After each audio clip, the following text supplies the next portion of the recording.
Dinas Pendidikan dan Kebudayaan Provinsi NTB terapkan sistem pembelajaran terintegrasi dengan sekolah alam dan langkah ini untuk memutus angka putus sekolah di NTB.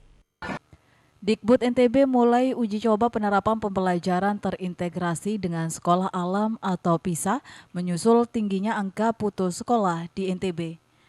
Menengah anak putus sekolah, Dinas Pendidikan dan Kebudayaan Provinsi NTB menerapkan sistem pembelajaran terintegrasi dengan sekolah alam di daerah pesisir dan pegunungan untuk menghindari siswa tidak sekolah selama berhari-hari. Konsep sekolah alam itu tadi namanya PISA, pembelajaran terintegrasi sekolah alam. Anak-anak kalau panen jagung di Sumbawa, Bima Dompu itu 2 mingguan jadi ladang. Masa alpa 2 minggu, alpa. Odong udah naik kelas ada orang. Berikan dia project PIS namanya. Nah, kamu hitung jagungnya, berapa meter jaraknya, berapa energimu, perbuatan baik apa, mata pelajarannya. Nanti jadi yang dia kerjakan tentang jagung. Jangan diserahkan tentang mata pelajaran matematika di kelasnya, enggak nyambung. Anak melaut juga, sendinya kan, melaut itu ada ilmu olahraganya, ilmu agamanya, ilmu sosialnya, ekonominya, dapat semua kan? Jadi dia biarkanlah bercerita tentang melautnya, tentang maulidnya, tentang nanam jagungnya. Dan itu dibolehkan di kurikulum Merdeka.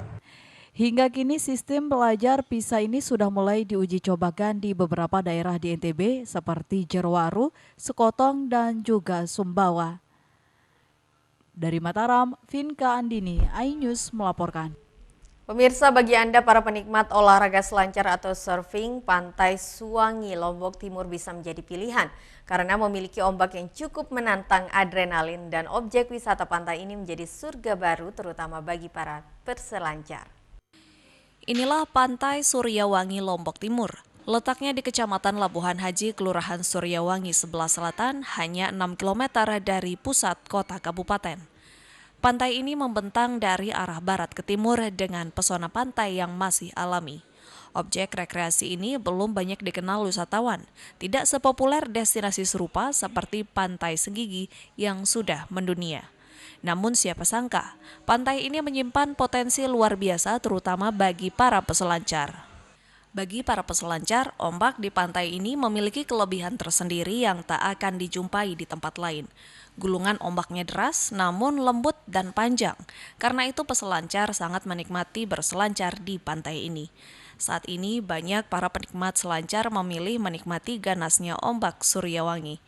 Mereka sebelumnya rata-rata menjadi pelatih maupun guide di sejumlah destinasi wisata di Pulau Lombok.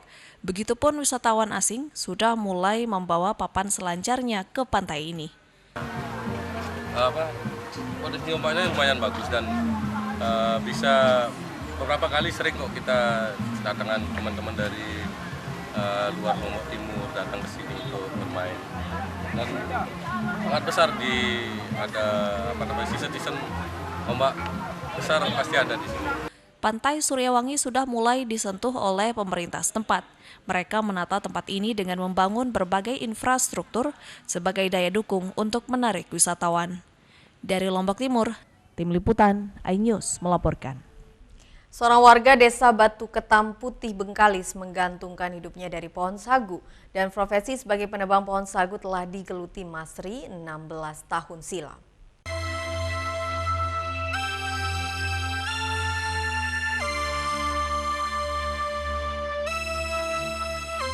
Indonesia merupakan negara penghasil sagu terbesar di dunia. 60% bahan pangan produk sagu berasal dari Nusantara. Papua dan Maluku adalah 2 provinsi penghasil sagu terbesar di Indonesia Timur. Sementara di wilayah barat, Riau menjadi provinsi penghasil sagu terbesar. Sedangkan Bengkalis merupakan salah satu kabupaten penghasil sagu berkualitas premium di Riau. Kebun sagu menjadi lahan pertanian yang terluas di Bengkalis, yakni sekitar 17.700 hektar. Salah satunya Desa Ketam Putih yang hingga kini masih bertahan sebagai penghasil sagu. Masri adalah seorang warga Desa Ketam Putih yang telah 16 tahun menggantungkan hidupnya dari pohon sagu.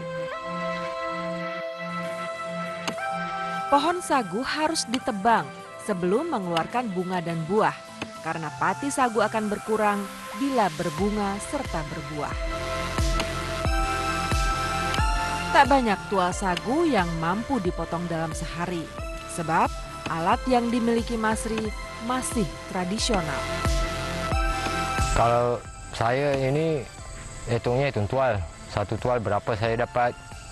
Kalau masalah ini, masalah nebang sagu, hitung tual, tidak ada hitung bulan itu atau hitung batang, tak ada, cuma hitung tual. Satu tual kalau ini orang lain yang punya batang itu saya ambil upah satu tual 10.000. Setelah tumbang, kulit batang sagu dibersihkan.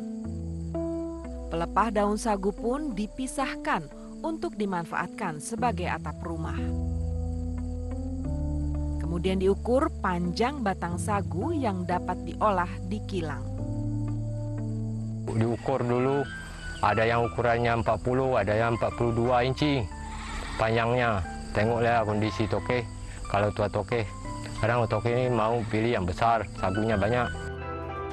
Setelah diberi tanda, barulah tual sagu dipotong.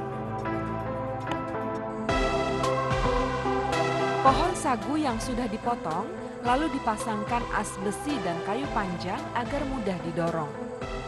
Warga di sini menyebutnya olen. Kemudian didorong ke tempat penampungan sementara di muara sungai. Ya pemirsa, informasi tadi sekaligus menutup perjumpaan kita kali ini di iNews NTB. Saya Vinka Andini pamit undur diri dan sampai jumpa.